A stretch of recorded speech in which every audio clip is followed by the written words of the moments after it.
दिवसभर काम केल्यानंतर रात्रीचा स्वयंपाक बनवणे आणि त्यानंतर पूर्ण स्वयंपाक घर स्वच्छ करून प्रमिलाची अवस्था खूपच खराब झाली होती. हे काम करत असताना तिच्या सासूबाईंनी त्यांच्या रूम मधली बेल वाजवली होती. म्हणून मध्येच प्रमिला 2 वेळा आपल्या सासूबाईंसाठी, एकदा औषध आणि त्यानंतर पाणी घेऊन गेली होती. तिच्या सासूबाईंना पॅरालिसिस झाला होता. त्यामुळे त्यांचे अर्ध शरीर पूर्णपणे सुन्न पडले होते. त्यामुळे त्या अंथरुणावरून उठू शकत नव्हत्या किंवा जोरात बोलू शकत नव्हत्या. सासूबाईंची अशी अवस्था असताना सुद्धा प्रमिला अगदी प्रामाणिकपणे आपल्या सासूबाईंची अंघोळ करण्यापासून, खायला प्यायला घालण्यापासून त्यांच्या साफसफाईचे काम सुद्धा एकटीच करत होती. प्रमिलाचा नवरा रितेश तर त्याच्या ऑफिसच्या कामामध्ये व्यस्त राहत असायचा आणि घरी आला तरी मोबाईलमध्येच गुंतलेला असायचा. परंतु त्याची बायको मात्र दिवस रात्र कामांमध्ये झुंपलेली असायची. प्रमिलाला 2 लहान मुले होती. त्यांची स्कूलला जाण्याची तयारी करायची. ती घरी आल्यानंतर त्यांचा गृहपाठ करून घ्यायचा. त्याच जोडीला घरातील इतर कामे, स्वयंपाक बनवणे, नवऱ्यासाठी डबा बनवून देणे. काम करत असताना मध्ये मध्ये सासूबाई बेल वाजून बोलवत असायच्या. एवढी सारी कामे करताना सुद्धा प्रमिला अगदी हसतमुखाने आपली जबाबदारी प्रामाणिकपणे पार पाडण्याचा प्रयत्न करत होती. पण या कामाच्या व्यापामध्ये तिने स्वतःकडे अजिबात लक्ष दिले नव्हते. त्यामुळे दिवसेंदिवस तिची तब्येत खराब होत चालली होती. एक दोनदा तिने आपल्या नवऱ्याकडे कामवाली बाई ठेवण्याविषयी बोलणे केले होते. परंतु त्यावेळी रितेश तिला म्हणाला होता की आजकाल किती खर्च वाढले आहेत आणि आईच्या उपचारामध्ये सुद्धा खूप पैसे खर्च होतात. या परिस्थितीमध्ये तो एका कामवालीचा पगार देऊ शकत नाही. प्रमिलाला सुद्धा आपल्या नवऱ्याला जास्त परेशान करायचे नव्हते. म्हणून ती स्वतः सर्व कामे सांभाळण्याचा प्रयत्न करत होती. रात्री उशिरा सर्व कामे पूर्ण झाल्यानंतर प्रमिला रूम मध्ये आली, तेव्हा तिचा नवरा अंथरुणावर पडून मोबाईल चालवत होता. अचानक आपल्या बायकोला आपल्या बाजूला पाहून रितेशने नाक बंद केले आणि वाकडे तोंड करत म्हणाला, तुझ्या अंगाला नेहमीच मलमूत्र किंवा फिनेलचा वास येत असतो. जेव्हा तू अंथरुणावर असतेस तेव्हा मला वाटते की मी पब्लिक टॉयलेट मध्ये बसलो आहे. तू थोडी स्वच्छ राहू शकत नाहीस का? जेव्हा आपलं लग्न झालं त्यावेळी तुझ्या अंगाचा सुगंधित वास यायचा. आपल्या नवऱ्याचे असे बोलणे ऐकून प्रमिला हैराण झाली. कारण आपल्या सासूबाईंची सेवा आणि घरातील एवढी सर्व कामे करून ती दिवस रात्र परेशान असायची. म्हणून तिला स्वतःकडे लक्ष द्यायला वेळच मिळत नव्हता. ती भरलेल्या गळ्याने म्हणाली, मी तुमच्या आईची सेवा करते म्हणूनच माझी अशी अवस्था झाली आहे आणि तुम्ही मलाच ऐकवत आहात. मी तुम्हाला किती वेळा सांगितलं की घराची जबाबदारी आहे, मुलांना सांभाळायचं असतं. या सर्व गोष्टी करताना थकून जायला होतं. अशातच आईंची सेवा करून किती थकायला होत असेल याचा थोडा तरी विचार करा. मी घरातील कामे करण्यासाठी किंवा आईंची सेवा करण्यासाठी एखादी कामवाली ठेवा असे तुम्हाला सांगितले, तेव्हा तुमचे खर्च वाढत होते. तुमचा खर्च वाढायला नको म्हणून मी रोज एवढी थकत असताना सुद्धा पूर्ण घर सांभाळून तुमच्या आईची सेवा करत आहे. तरी सुद्धा तुम्ही मलाच ऐकवत आहात. प्रमिलाचे असे बोलणे ऐकल्याबरोबर रितेश रागातच म्हणाला, अरे यार, रात्रीच्या वेळी वाद घालू नकोस. मला झोप येत आहे. तू तर रूम बाहेर जाणार नाहीस, त्यामुळे मलाच रूम बाहेर जावे लागेल. असे म्हणत रितेशने नाटक करत प्रमिला समोर हात जोडले आणि आपलं अंथरूण उचलून रूम बाहेर गेला. प्रमिला त्याच्याकडे पाहतच राहिली. तिच्या डोळ्यातून आता झरझर अश्रू वाहू लागले. तिला नवऱ्याकडून अशा व्यवहाराची अपेक्षा नव्हती. तेवढ्यातच पुन्हा एकदा बेलचा आवाज आला. तेव्हा प्रमिलाच्या मनात विचार आला की एवढं सर्व करून सुद्धा आपल्या नवऱ्याकडून काय मिळत आहे? काय ती इथे फक्त सासूबाईंची सेवा करण्यासाठी आली आहे का? तिच्या डोळ्यातून आता अश्रू वाहत होते. परंतु तरीही ती आपल्या कर्तव्य निभावण्यापासून मागे हटू शकत नव्हती. त्यामुळे ती आपले अश्रू पुसून स्वतःच्या मनाला घट्ट करते आणि आपलं तोंड धुवून लगेचच सासूबाईंच्या रूम मध्ये जाते. तिथे जाताच तिने पाहिलं की सासूबाईंच्या डोळ्यात सुद्धा अश्रू आले होते. सासूबाईंना रडताना पाहून ती म्हणाली, काय झालं आई, कुठे दुखत आहे का? विमलाताई रडतच म्हणाल्या, सुनबाई, आज माझ्या हृदयात खूप दुखत आहे. प्रमिला घाबरली आणि म्हणाली, आई, मी डॉक्टरांना फोन करू का? विमलताई म्हणाल्या की नाही सुनबाई, हे दुखणं डॉक्टरांकडे जाऊन बरं होणार नाही. या दुखण्यावर उपचार मला स्वतःच करावे लागतील. प्रमिलाला समजत नव्हतं की आपल्या सासूबाई काय बोलत आहेत. विमलाताईंनी आपल्या सुनेचा हात पकडला आणि तिला आपल्या जवळ बसवलं आणि म्हणाल्या, सुनबाई, एवढं तर माझी स्वतःची मुलं सुद्धा माझ्यासाठी करत नाही आहेत. माझी मुलगी मधून मधून मला कधीतरी पाण्यासाठी येते, पण कधी मला एक ग्लास पाणी सुद्धा पाजत नाही. नेहमी तुलाच ऑर्डर देत राहते.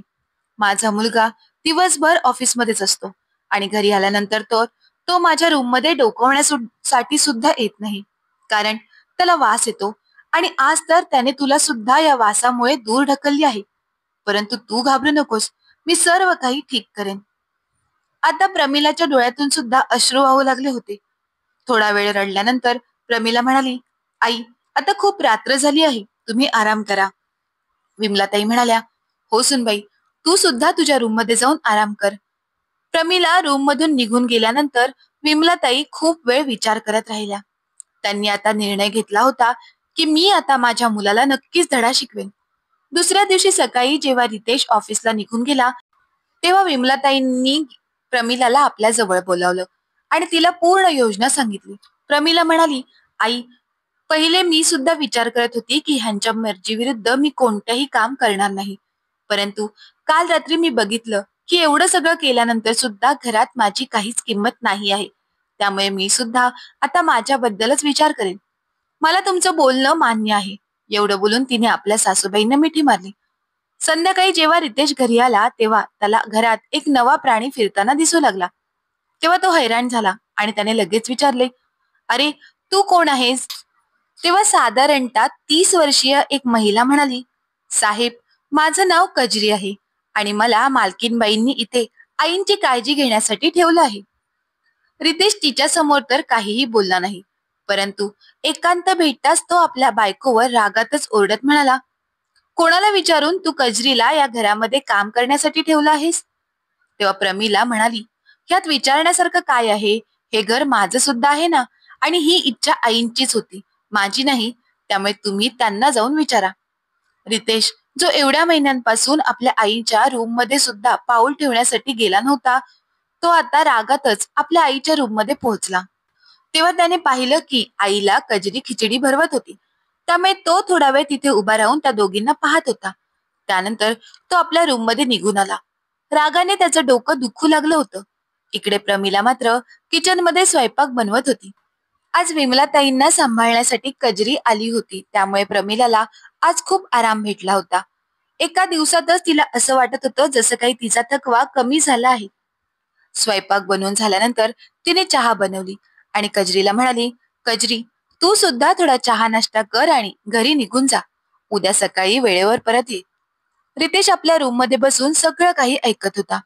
थोड्या वेळानंतर जेव्हा मुख्य दरवाजा बंद होण्याचा आवाज आला, तेव्हा रितेश रागातच आपल्या आईच्या रूम मध्ये निघून गेला आणि म्हणाला, आई, हे सगळं काय आहे? तू तुझी काळजी घेण्यासाठी कजरीला का बोलवलं आहेस?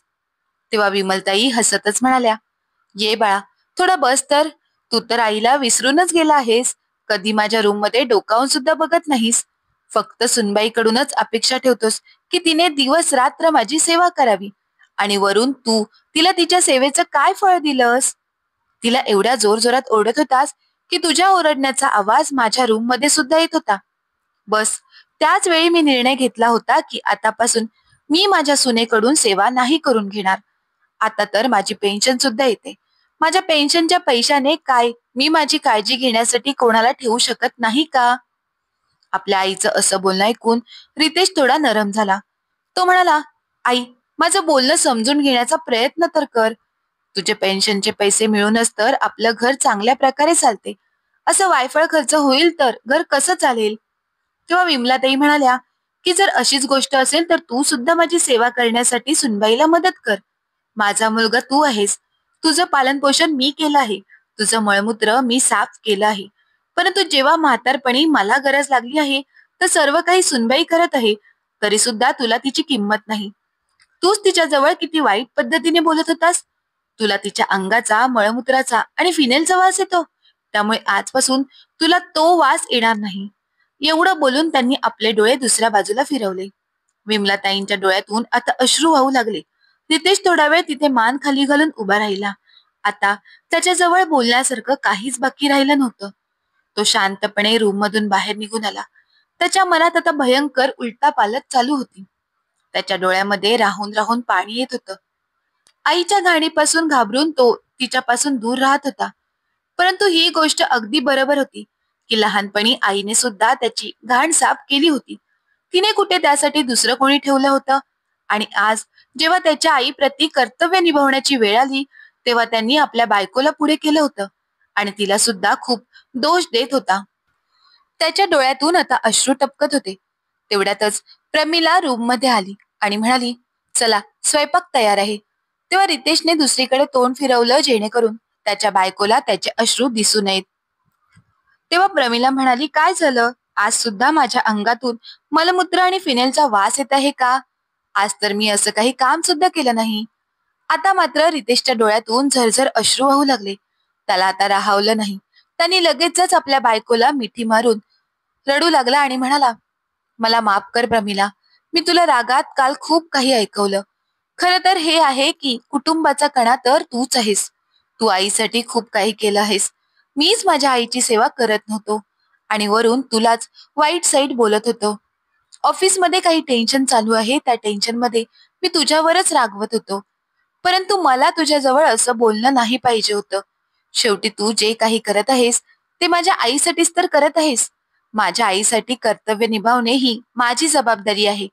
परंतु तू तर माझ्या हिश्श्याचं कर्तव्य निभावत होतीस आणि मी तुलाच उलट बोललो.